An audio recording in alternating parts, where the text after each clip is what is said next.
I hope everyone is having a super successful week. I wanted to dive into communication and talking about the one thing that we do not love to talk about, which is finances, and especially finances in the church, because it could just be such a sticky topic, not only for us to try to figure out how to bring it up, but also for other people to build a positive connection between finances and church. There've been so many weird and big asks from TV and scandals with money that it can be really difficult to try to figure out how do we talk about finances in a positive way in church. So let's dive into this subject. What are you spending the money on anyways?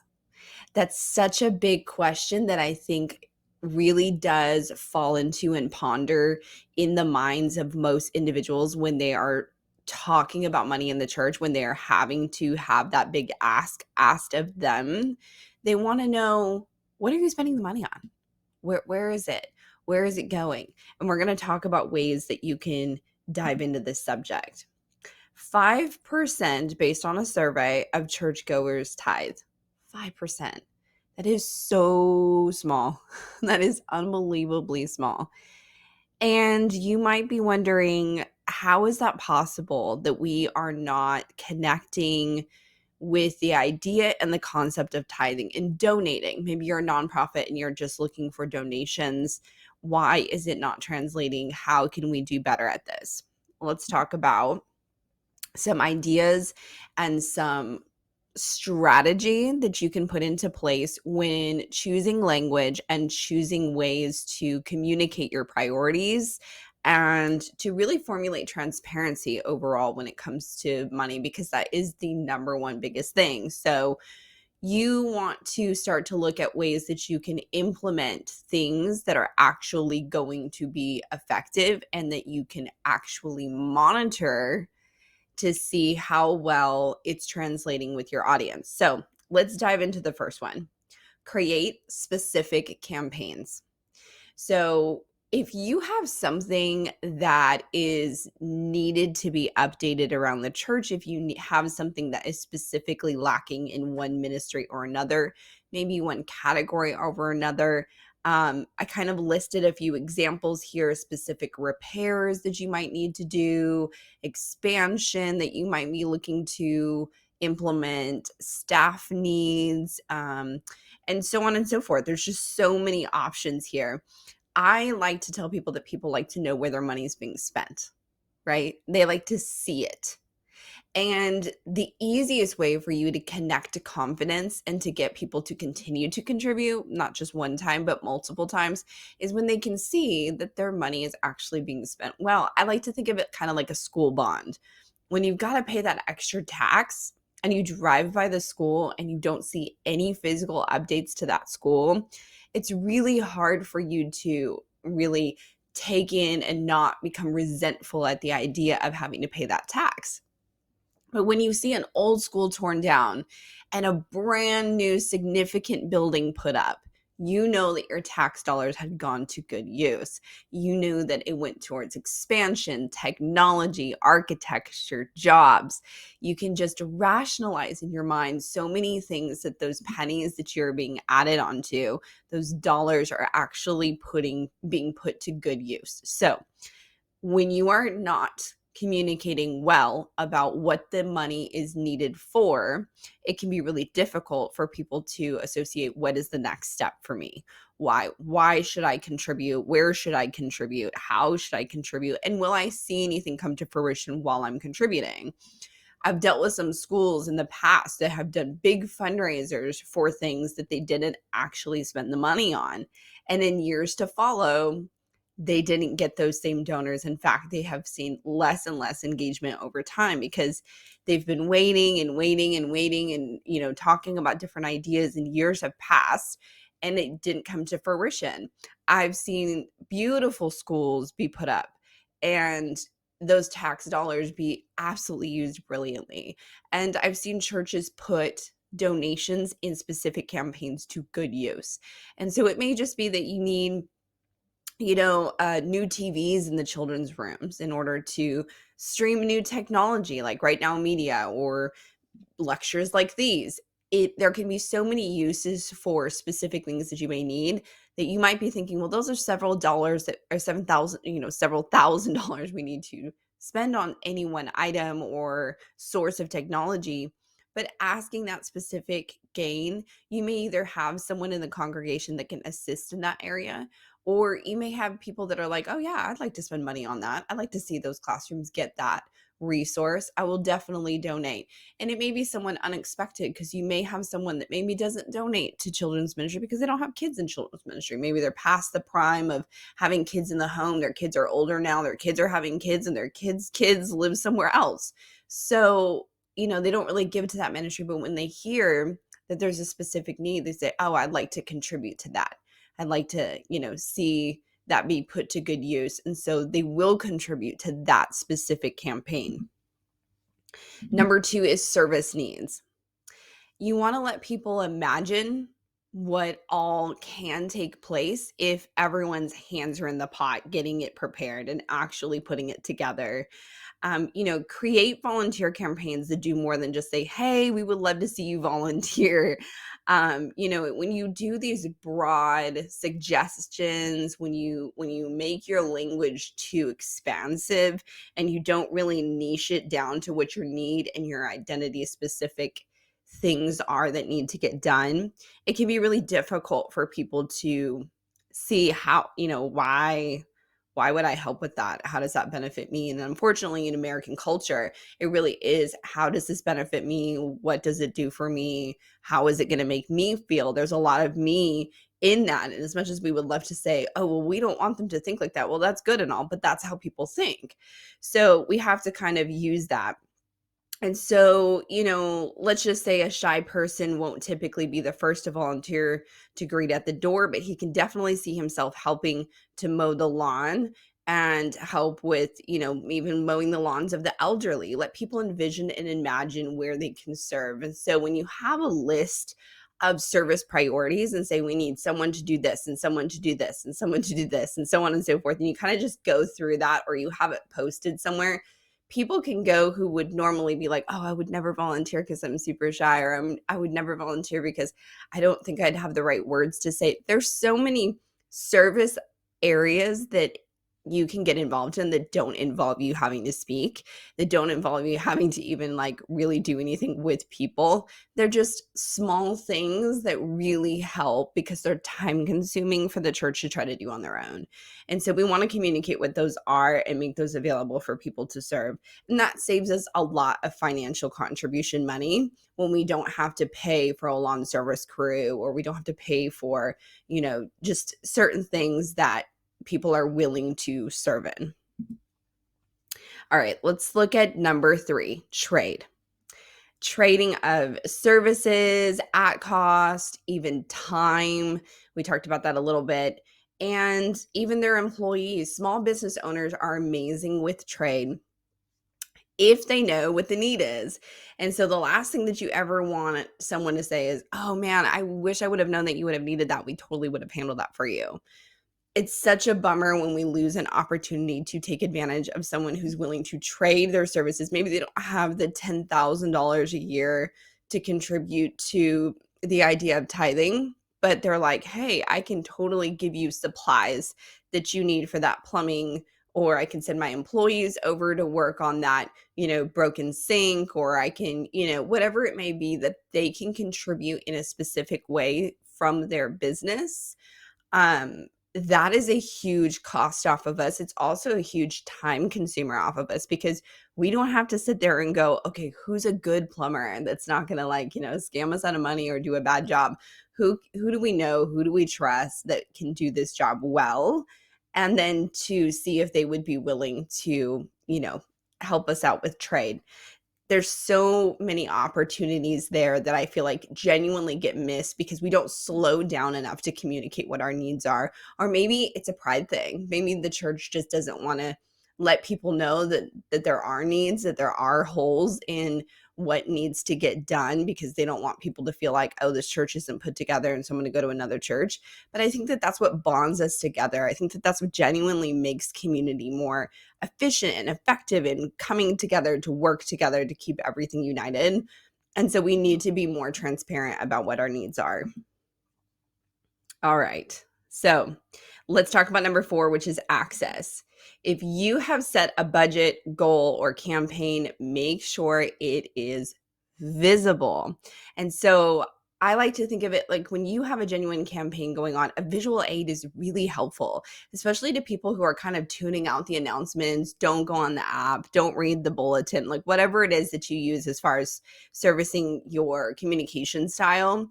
A visual aid of walking into the building and going, oh, we're about 30% into the campaign to redo our children's ministry rooms, or we're 30% into our campaign for getting that new air conditioner the building really needs. And someone's going to like feel the heat that day and be like, man, I should go put an extra 20 in there. Just having that option to drop that small change in, having that option to see the visual aid of going, hey, okay, I can see where we are, because sometimes people don't contribute because they just naturally assume someone else will.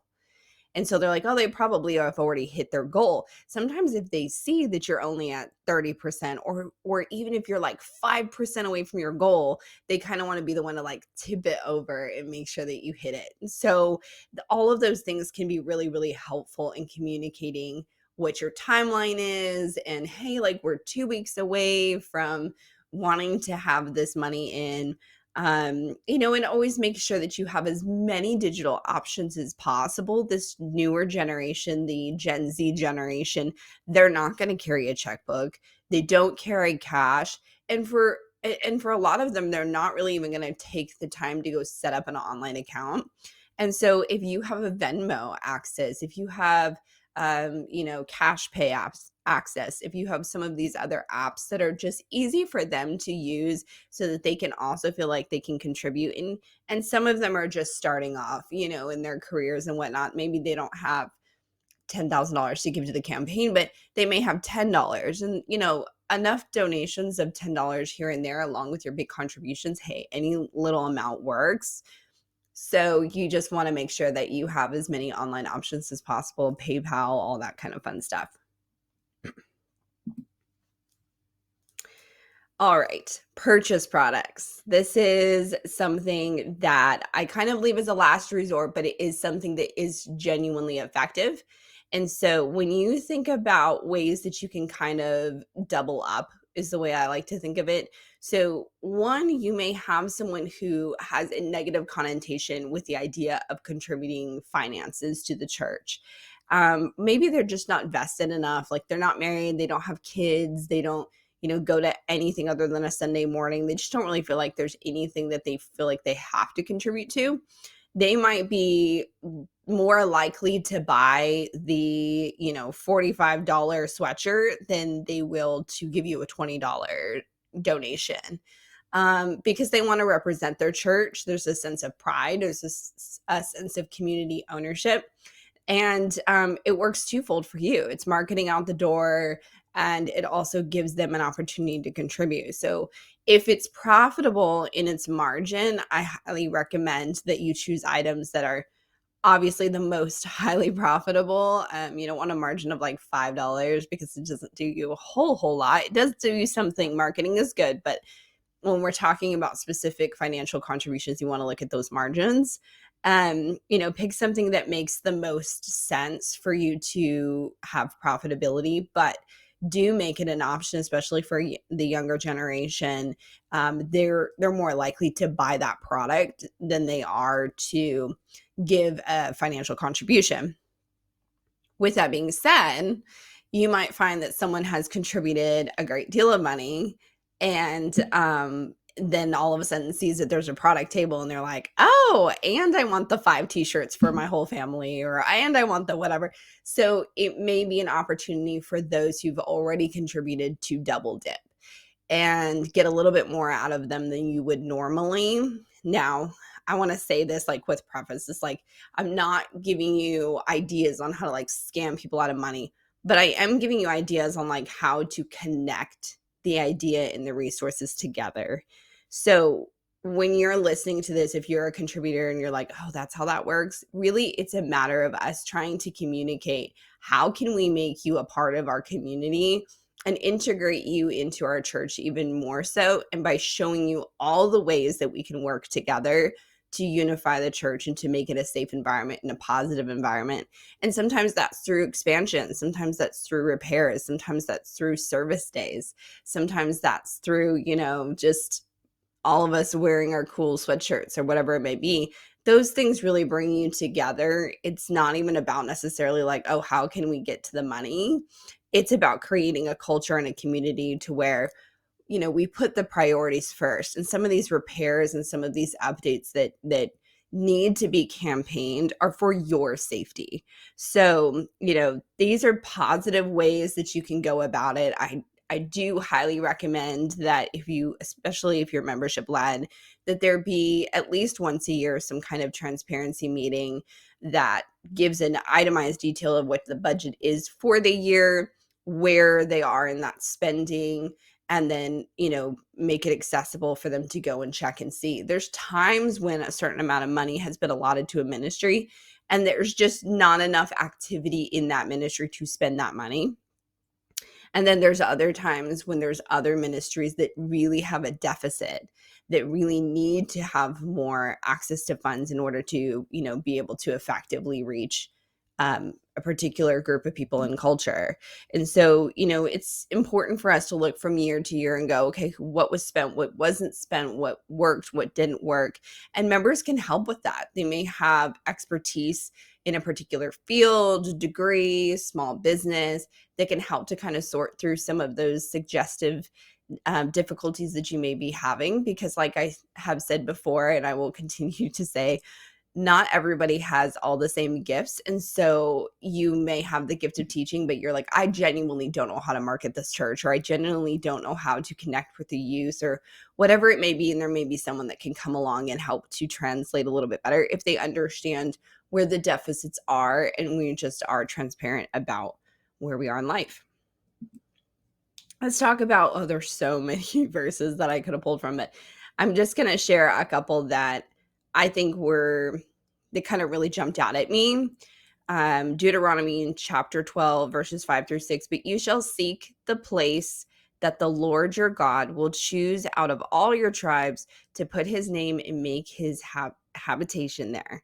There you shall go, and there you shall bring your burnt offerings and your sacrifices and your tithes and contributions that you present, your vow offerings, your free will offerings, and the firstborn of your herd and of your flock. And the way that I kind of, feel that to me this translates is that whether it is through financial contribution or through service or through gifts, whatever God has given you, it is first our responsibility to take it to the place of the Lord and to offer those sacrifices there. It's our responsibility to offer not only financial contribution, but service contribution in a way that is effective for the church and then out into the world.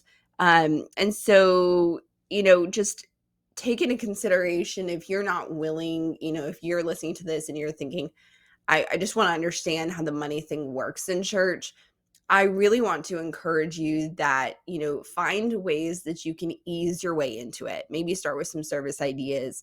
Maybe start with, maybe you're a graphic designer and you're like, hey, I'd really like to design a t-shirt for you guys to sell. Like, find some way to be able to help in service until you can understand the benefits, and then move towards that financial contribution.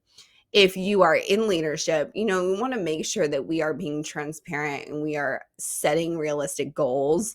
Really be clear about what our needs are, because vulnerability is important. Begging every single week and, being the complainer every single week is not the idea either. But occasionally, I like to say at least once a quarter or even twice a year, the biannual meeting, just say, hey, this is where we're at. This is where we hoped to be.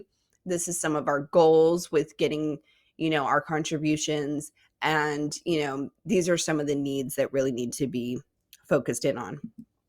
For God is not unjust so as to overlook your work and the love that you have shown for his name in serving the saints as you still do. Hebrews 6:10. I think it's really important for churches to understand that time nowadays more than ever is a giant ask. I have been associated with churches in the past that they would much rather write you $1 million check than ever volunteer a single day. I'll give you the money, get someone else to do it. I've also been a part of churches where service was the meat and blood and bones of that organization, and it wouldn't have functioned without those service opportunities because they didn't have the financial means to make things work. So everybody came together. So there isn't a right or wrong way to do it, but it is really important that we don't take advantage, and really don't undervalue, is what I will say, the idea of someone trading their time and their efforts as opposed to their financial gain. Contribute to the needs of the saints and seek to show hospitality, Romans 12:13. More than anything, I think that we need to be communicators of hospitality and show that our money is being put in a way that is to the benefit of the saints. And so when we communicate this well, churchgoers understand it. They get behind it. They support it. When there's a lot of murkiness or a lot of concern or question or vagueness, it can be very difficult to get people on board to what our goal and mentality is. So we just really want to make sure that we are meeting what our goal and expectations are by first communicating to the best of our ability. And that's really what these podcasts are about, is not necessarily like you know what your needs are, you know what your goals are, and if you don't, then talk to someone that can help you to set financial goals, and then more than anything, learn to communicate, because that can really be the deal breaker or the success in everything that you do. Is just to be cool, calm, and collected, and to over communicate and be transparent. So I hope this was helpful to you. Can't wait to do more.